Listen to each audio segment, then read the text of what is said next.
दोस्तों कहानी शुरू होती है एक कंस्ट्रक्शन साइट से, जहां ढेर सारे मजदूर रोज की तरह अपने अपने काम में लगे हुए हैं और इस पूरी टीम को लीड कर रहा है हमारा मेन कैरेक्टर लेवोन केड। ऊपर से देखने पर वो बस एक आम फोरमैन लगता है, हार्ड हैट पहने, हाथ में ब्लूप्रिंट लिए, वर्कर को इंस्ट्रक्शन देते हुए। ये साइट चलती है गार्सिया फैमिली की और लेवोन उनके साथ सालों से जुड़ा हुआ है। ये रिश्ता सिर्फ एक बॉस एम्प्लॉय का नहीं है। गार्सिया परिवार लेवोन को अपने घर के सदस्य जैसा मानता है। इस बात का एक छोटा सा उदाहरण हमें शुरुआत में ही मिलता है। साइट पर काम करने वाला एक मजदूर अपनी पत्नी के हाथ से बना हुआ लंच लेवोन के साथ बांटता है। ये एक छोटा सा पल है, लेकिन ये दिखा देता है कि लेवोन यहाँ सिर्फ काम पर रखा हुआ आदमी नहीं बल्कि परिवार का हिस्सा माना जाता है। लेकिन ये शांति ज्यादा देर नहीं टिकती। उसी दिन साइट पर कुछ गुंडे आ जाते हैं और लेवोन के एक वर्कर को धमकाना शुरू कर देते हैं। पहले लेवोन शांति से उन्हें समझाने की कोशिश करता है। वो चाहता है कि मामला बिना लड़ाई के सुलझ जाए, लेकिन ये गुंडे मानने को तैयार नहीं थे। जैसे ही हालात बिगड़ते हैं, लेवोन का असली रूप सामने आता है। वो पास पड़ी बाल्टी उठाता है और सीधा उन गुंडों पर फेंक देता है। गुंडे संख्या में ज्यादा होने के बावजूद अकेला लेवोन उन सबको धूल चटा देता है। इस पूरी लड़ाई को दूर से एक लड़की देख रही थी, जेनी गार्सिया। गार्सिया परिवार की टीनेज बेटी। वो चुपचाप ये सब देखती है, लेकिन किसी को कुछ नहीं बताती। इसके बजाय वो लेवोन के पास आती है और उससे वादा मांगती है कि वो हमेशा उसका साथ देगा। लेवोन उसे भरोसा दिलाता है। ये एक छोटा सा सीन है, लेकिन आगे चलकर यही भरोसा पूरी कहानी की बुनियाद बनता है। अब बात करते हैं लेवोन की निजी जिंदगी की। लेवोन सिर्फ एक फोरमैन या पूर्व सोल्जर ही नहीं बल्कि एक अकेला पिता भी है। उसकी बेटी का नाम है मेरिडिथ, जिसे प्यार से मेरी बुलाया जाता है। मेरी फिलहाल अपने नाना डॉक्टर रोथ के साथ रहती है और यहीं से लेवोन की जिंदगी की दूसरी बड़ी जंग शुरू होती है। डॉक्टर रोथ के दिल में लेवोन के लिए गहरी नाराजगी है। उसे लगता है कि उसकी बेटी यानी लेवोन की पत्नी की मौत के पीछे कहीं न कहीं लेवोन जिम्मेदार है। लेवोन अपने वकीलों को समझाने की कोशिश करता है कि उसकी पत्नी की मौत असल में एक ट्रेजिक सुसाइड थी जो मिलिट्री सर्विस के दौरान विदेश में हुई थी। लेकिन डॉक्टर रोथ के पास पैसा है, ताकतवर वकील है और वो हर हाल में लेवोन से मेरी को दूर रखना चाहता है। इसके बावजूद लेवोन हार मानने को तैयार नहीं। वो अपनी बेटी की कस्टडी के लिए लड़ने का फैसला करता है, चाहे इसके लिए उसे कितने भी मुश्किलों का सामना क्यों न करना पड़े। यहाँ हमें लेवोन का असली किरदार समझ आता है। बाहर से शख्स, अंदर से एक ऐसा इंसान जो अपने परिवार के लिए किसी भी हद तक जा सकता है। अब आती है वो रात जो सब कुछ बदल देती है। जेनी अपने दोस्तों के साथ एक क्लब जाती है, मस्ती मजाक के मूड में। लेकिन वही क्लब में मौजूद होते हैं दो बेहद खतरनाक अपराधी, वाइपर और आर्टेमिस। ये दोनों सिर्फ आम क्रिमिनल नहीं है बल्कि एक बड़े ह्यूमन ट्रैफिकिंग नेटवर्क का हिस्सा है जो लगातार अपने अगले शिकार की तलाश में रहते हैं। उस रात जेनी की एक दोस्त नशे में बुरी तरह टुन हो जाती है और जेनी उसकी मदद करने की कोशिश करती है। लेकिन यही पल वाइपर और आर्टेमिस के लिए मौका बन जाता है। वो एक ग्लू ट्रैप यानी चिपकाने वाले जाल का इस्तेमाल करके जेनी को चुप कराते हैं और उसे उठा ले जाते हैं। एक पल में एक खुशमिजाज लड़की की जिंदगी एक बुरे सपने में बदल जाती है। अगली सुबह जेनी के मम्मी पापा जो और कार्ला बुरी तरह घबराए हुए लेवोन के पास पहुंचते हैं। जेनी शुक्रवार रात से लापता है और पुलिस के पास कोई ठोस सुराग नहीं है। जो को पता है कि लेवोन का अतीत एक आम फोरमैन जैसा नहीं रहा। वो जानता है कि लेवोन कभी एक ग्रीन बैरेट कमांडो था, एक ऐसा सोल्जर जो ट्रैकिंग और कॉम्बैट में माहिर है। बेबसी में डूबे जो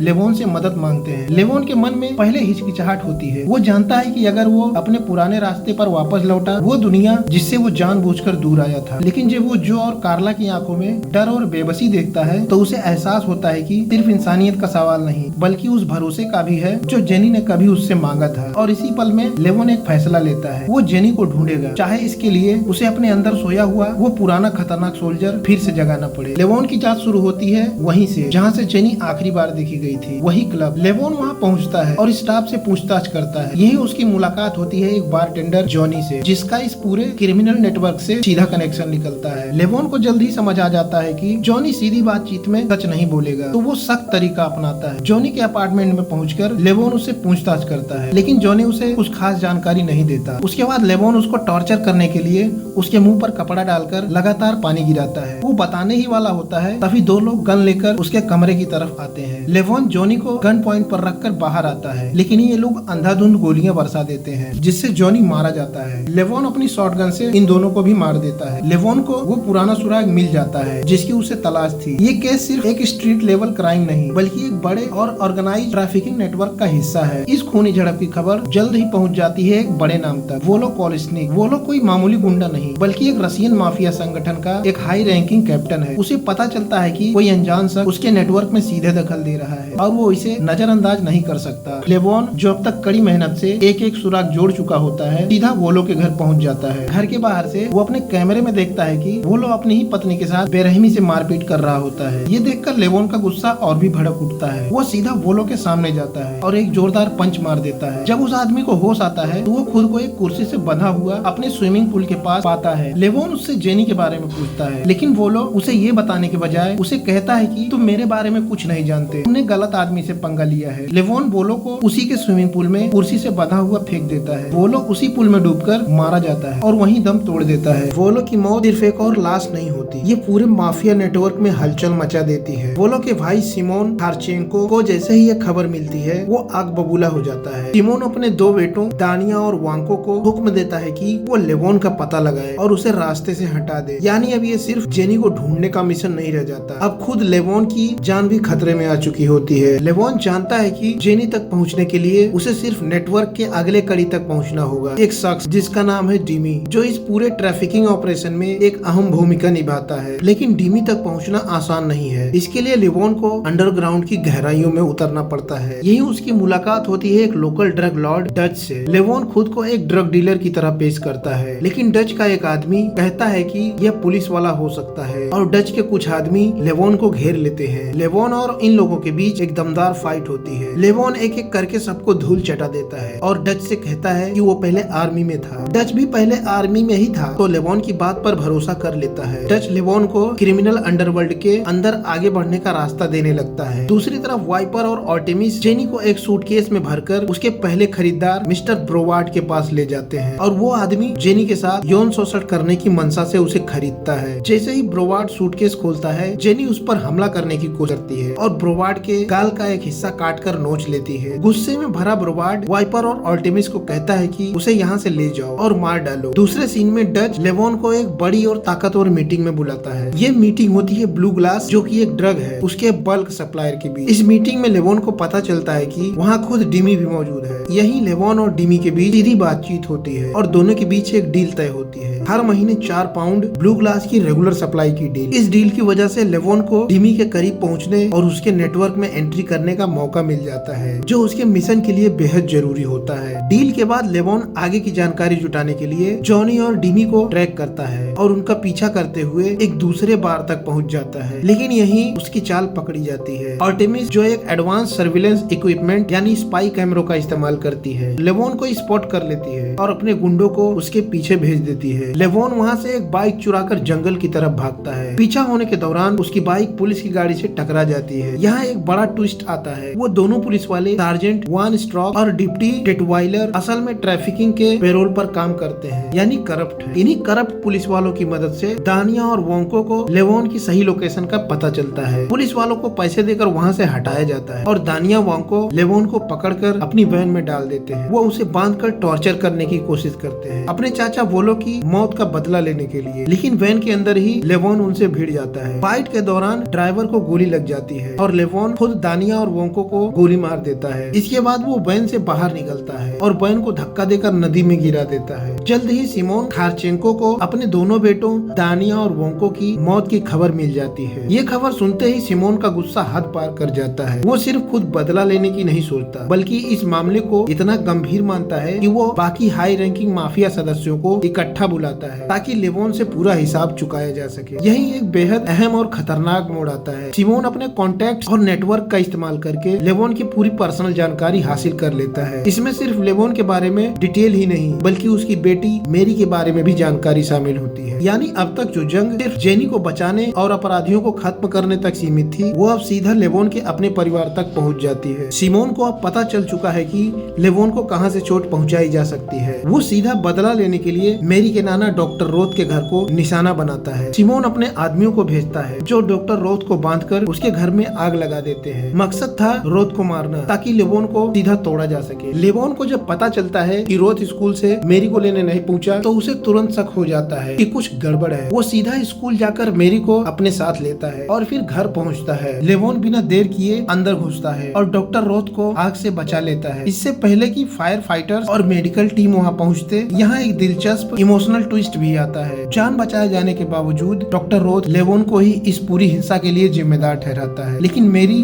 अपने नाना को याद दिलाती है कि लेवोन ने ही उनकी जान बचाई है, जिससे रोथ को आखिरकार चुप होना पड़ता है। इसके बाद लेवोन मैरी को सुरक्षित रखने के लिए उसे अपने पुराने दोस्त गनी और उसकी पत्नी जायस के पास छोड़ देता है, ताकि वो बिना किसी चिंता के आगे का मिशन पूरा कर सके। इसी बीच कहानी हमें वापस ले जाती है जेनी के पास। डिमी वाइपर और आर्टेमिस को हुक्म देता है कि जेनी को मार डाला जाए, क्योंकि उसके ब्रोवार्ड पर हमला करने की वजह से उनका बिजनेस डील खराब हो चुका है। लेकिन ले जाते वक्त जेनी मौका पाकर विलेंस की गाड़ी को जंगल में क्रैश करवा देती है। इस अफरा तफरी में वो अपने बंधे हुए हाथ पैर किसी तरह काट कर आजाद कर लेती है और भागने लगती है। भागते भागते उसका सामना होता है एक लेडीज पुलिस से, जो अपनी पुलिस गाड़ी के साथ वहाँ आती है। जेनी उससे हेल्प मांगती है और कहती है कि मुझे कुछ लोगों ने किडनैप किया था और मैं खुद को छुड़ा कर भाग आई हूँ। वो लेडीज पुलिस जेनी की मदद करती है और उसे अपनी गाड़ी में उसे घर छोड़ने को कहती है। दोनों गाड़ी में बैठकर वहाँ से निकल जाते हैं, लेकिन आगे चलकर हमें पता चलता है कि वो पुलिस वाली ट्रैफिकिंग के पेरोल पर काम करती है। यानी जिस सिस्टम से जेनी को उम्मीद थी कि वो उसे बचाएगा, वही सिस्टम उसे वापस उसके पकड़ने वालों के हवाले कर देता है। जेनी एक बार फिर उनके कैद में आ जाती है। इधर लेवोन डिमी के नाइट क्लब में पहुंच जाता है और उसके आदमियों को एक एक करके खत्म कर देता है और वो फिर डिमी के हाथ पर गोली चला देता है। वो डिमी को तुरंत गोली मारकर खत्म नहीं करता, क्योंकि उसे डिमी से जेनी की सही जानकारी चाहिए थी। इसके बाद लेवोन डिमी को बंदूक की नोक पर रखते हुए उसे मजबूर करता है कि वो उसे उस कंपाउंड तक ले जाए जहाँ जेनी को बंधक बनाकर रखा गया है, क्योंकि सिर्फ डिमी ही वो जगह जानता है जहाँ जेनी को छुपाया गया है। जैसे ही डिमी लेवोन को कंपाउंड तक ले जाता है, लेवोन तुरंत डिमी को वहीं पर गोली मार देता है और उसे खत्म कर देता है। लेवोन पूरी तरह मिलिट्री मोड में आ जाता है और कंपाउंड के अंदर मौजूद हर उस अपराधी को खत्म करना शुरू कर देता है जो उसके रास्ते में आता है। इसमें सिर्फ ट्रैफिकर्स के गुंडे नहीं, बल्कि डच की पूरी बाइकर गैंग्स भी शामिल होती है। यहाँ एक इमोशनल पल भी आता है। लेवोन का सामना खुद डच से होता है, क्योंकि दोनों कभी मिलिट्री बैकग्राउंड से जुड़े रहे हैं, इसलिए लेवोन के मन में डच के लिए एक अजीब सा सम्मान होता है। दोनों के बीच एक तीखी नाइफ फाइट होती है, जिसमें लेवोन आखिरकार डच को मार डालता है, लेकिन मारने के बाद लेवोन उसके सम्मान में अपनी कैप उतार देता है, जो दिखाता है कि भले ही डच दुश्मन था, लेवोन उसे एक सोल्जर के तौर पर सम्मान देता है। डच को मारने के बाद लेवोन आगे बढ़ते हुए कंपाउंड के उस हिस्से में पहुंचता है जहां जेनी को रखा गया है। आर्टेमिस और वाइपर मिस्टर ब्रोवार्ड को जेनी के पास लेकर आते हैं। ब्रोवार्ड वही खरीदार है जिसे पहले जेनी ने काटकर घायल किया था। अब दोबारा जेनी पर हमला करने और उसे नुकसान पहुंचाने की तैयारी में होता है, लेकिन ठीक इसी पर लेवोन वहां पहुंच जाता है। बिना कोई देर किए लेवोन ब्रोवार्ड को गोली मारकर वहीं ढेर कर देता है, ठीक उस पल जब वो जेनी को नुकसान पहुंचाने ही वाला होता है। ब्रोवार्ड की मौत के फौरन बाद लड़ाई अपने आखिरी और सबसे तीखे मोड़ पर पहुंचती है। लेवोन का सामना वाइपर से होता है और वो उसे मार गिराता है। इसी दौरान जेनी खुद अपनी पूरी ताकत से आर्टेमिस का गला घोंटकर उसे मौत के घाट उतार देती है। लेवोन जेनी की जंजीरें तोड़ता है और उसको एक बाइक पे लेकर वहाँ से निकल जाता है। जैसे ही लेवोन और जेनी वहाँ से निकलते हैं, ठीक उसी वक्त सिमोन मौके पर पहुँचता है। वो दूर से देखता है कि लेवोन ने उसका पूरा नेटवर्क तबाह कर दिया है। डिमी, डच, वाइपर, आर्टेमिस, ब्रोवार्ड सब खत्म हो चुके हैं और लेवोन जेनी को लेकर बचकर निकल चुका है। गुस्से में सिमोन तुरंत बैकअप के लिए कॉल करता है ताकि लेवोन का पीछा किया जा सके और बदला लिया जा सके, लेकिन सिमोन को उसके ऊपर बैठे बॉस यानी माफिया काउंसिल का जवाब मिलता है और वो जवाब सिमोन की उम्मीद से बिल्कुल उल्टा होता है। उसे साफ हुक्म दिया जाता है कि लेवोन को अकेले छोड़ दिया जाए। संगठन नहीं चाहता कि इस मामले को और आगे बढ़ाकर उनका पूरा नेटवर्क और एक्सपोज हो। उसे ये भी चेतावनी दी जाती है कि अगर उसने खुद अपने दम पर बदला लेने की कोशिश की तो माफिया खुद उसे मार डालेगी। ये सुनकर सिमोन गुस्से और बेबसी में चीख उठता है, क्योंकि वो जानता है कि अब वो लेवोन से बदला लेने की स्थिति में बिल्कुल नहीं है। इसके बाद लेवोन जेनी को उसके परिवार जो और कार्ला गार्सिया के पास वापस लेकर आता है। जेनी के माँ बाप उसे पकड़कर रोने लगते हैं, साथ ही लेवोन का शुक्रिया भी अदा करते हैं, क्योंकि हफ्तों के डर और बेबसी के बाद आखिरकार जेनी सुरक्षित घर लौट आती है। इसके बाद लेवोन खुद घर लौटता है, जहाँ वो मेरी और अपने पुराने साथी के साथ डिनर करता है। फिल्म यही खत्म हो जाती है। लेवोन ने अपना वादा पूरा कर लिया है और आखिरकार उसे वो सुकून मिल जाता है जिसकी उसे तलाश थी। दोस्तों, अगर आपको ये वीडियो पसंद आई हो तो वीडियो को लाइक और चैनल को सब्सक्राइब जरूर करें। मिलते हैं अगले वीडियो में।